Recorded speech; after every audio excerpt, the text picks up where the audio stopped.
سرکار اسلامی سال کا یہ آخری مہینہ ہے جسے ذی الحجہ شریف کہتے ہیں،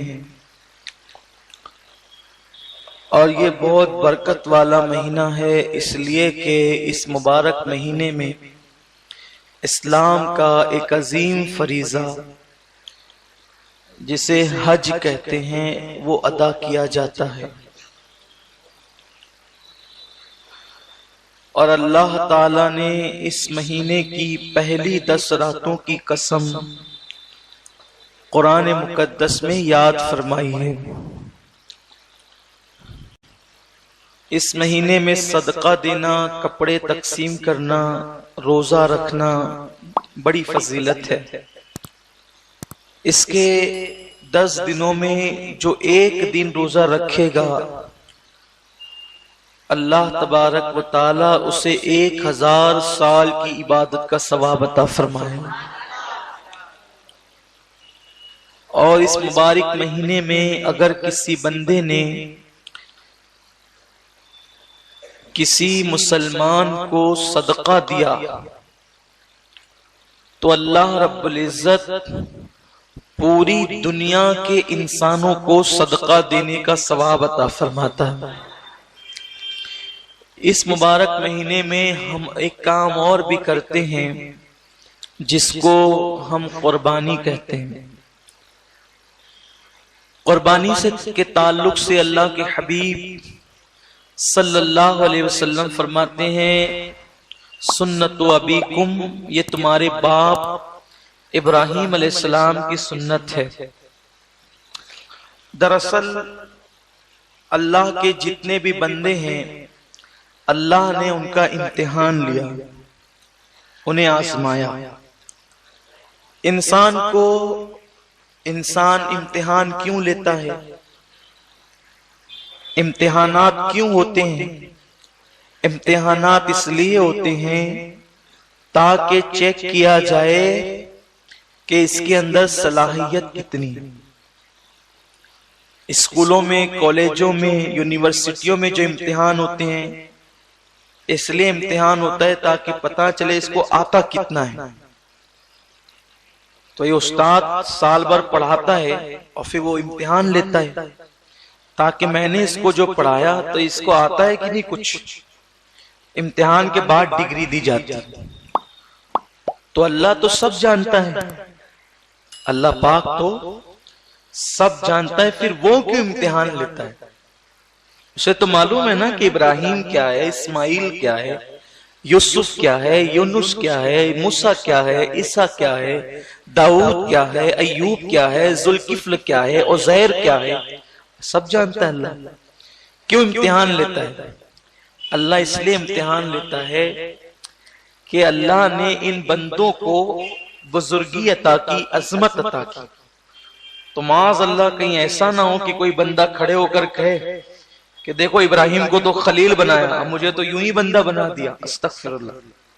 ہے نا، کوئی بڑے بڑے سرفرے دنیا میں پیدا ہوتے ہیں اور کچھ بھی بکتے ہیں، ہو سکتا ہے ایسے سرفرے لوگ دنیا میں موجود ہیں کہ بیدر کے ایک مفتی سے کسی نے مکے سے سوال کیا کہ رشید احمد گنگوہی صاحب نے یہ بات کہی جو تذکرۃ الرشید میں لکھی ہوئی ہے کہ آج ہدایت موقوف ہے رشید احمد کی اتباع پر، تو میری زبان سے جو بھی نکلتا ہے وہ حق کے سوا کچھ نہیں نکلتا۔ اب سوال پوچھنے والے نے سعودی سے اتنا پوچھا تھا، جواب دینے والے مفتی تھا، جواب دینے والا بیدر کا۔ اس کو چاہیے تھا وہ صحیح غلط جو کہنا تھا کہہ دیتا۔ اس نے کیا کیا کہ اس کو تو جواب دیتے نہیں بن پڑی، کیونکہ بات ہی ایسی غلط تھی، کتاب میں بات ہی ایسی غلط لکھی تھی کہ اس کا جواب دے ہی نہیں سکتا تھا انسان، کیونکہ اللہ نے اتباع کا حکم، حضور کی اتباع کا حکم، اور نجات حضور کی اتباع پر موقوف ہے۔ اور ہر ایرے گہرے تو خیرے کی اتباع تو ہم نہیں کر سکتے، لیکن کہنے والے نے کہہ دیا، لکھنے والے نے لکھ دیا، اور جب جواب دیتے ہوئے بن نہ پڑی تو انہوں نے کیا کیا، اس مفتی نے، بدبخت نے، ایک جو اس کے پاس بیٹھا ہوا آدمی تھا، اس نے اس کو فون دے دیا، اور اس کو فون دیا تو اس نے اللہ کو گالیاں دینی شروع کی۔ کلپ پورے ملک میں گھوم رہی ہے، مسلمان کہلانے والا، اور معاذ اللہ دیوبندی مکتب فکر سے ان کا تعلق ہے۔ میرے پاس شاید ہمارے نوجوانوں کے پاس وہ کلپ موجود ہے، میرے پاس بھی آئی تھی، میں نے بھی اس کو سنا، مجھ سے سنا نہیں گیا۔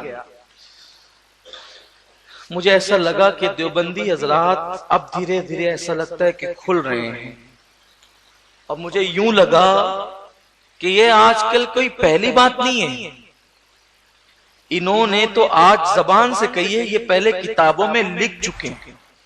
یہی رشید احمد گنگوئی ہے، انہوں نے لکھا ہے کہ اللہ جھوٹ بول سکتا ہے، اور خلیل احمد امبیٹوی نے بھی لکھا اللہ جھوٹ بول سکتا ہے۔ یہ سب چیزیں ان کا حال ہے۔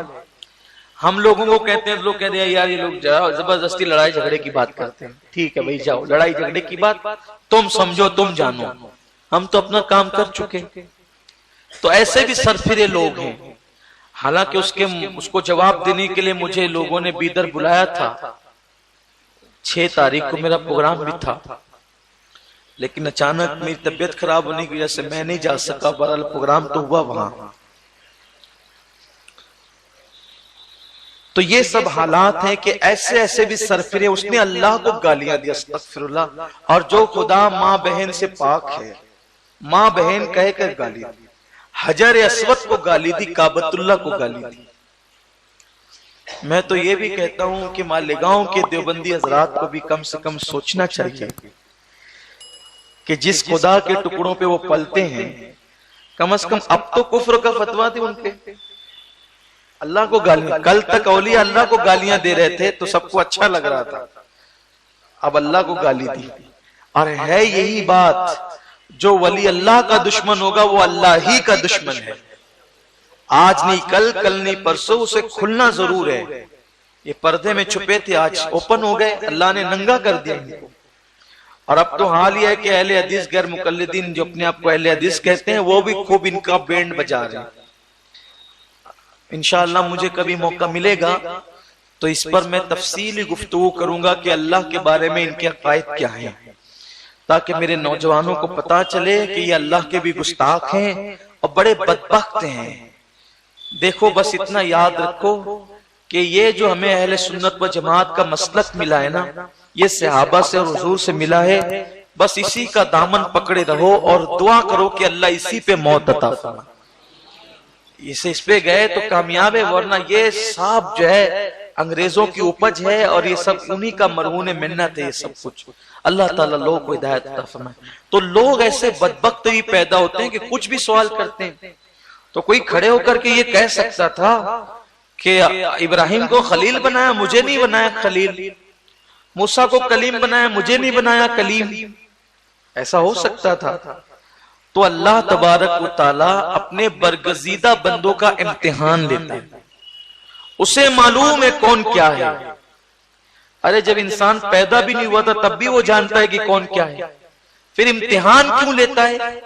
امتحان اس لیے لیتا ہے تاکہ بندوں کو پتا چلے کہ جس کو خلیل بنایا تو یوں ہی نہیں بنایا، جسے خلیل بنایا تو بہت جانچ کر کے خلیل بنایا، اور وہ تمہارے بس کا ہی نہیں ہے، جو وہ کر گزرے وہ تمہارے بس کا ہی نہیں ہے، تم کر ہی نہیں سکتے۔ وہ بڑے بڑے دعوے کرنا الگ بات ہے، اور جب قدرت امتحان لینے پر آئے، خدا امتحان لے تو پھر امتحان دے دینا، یہ صرف اللہ والوں کی شان ہے۔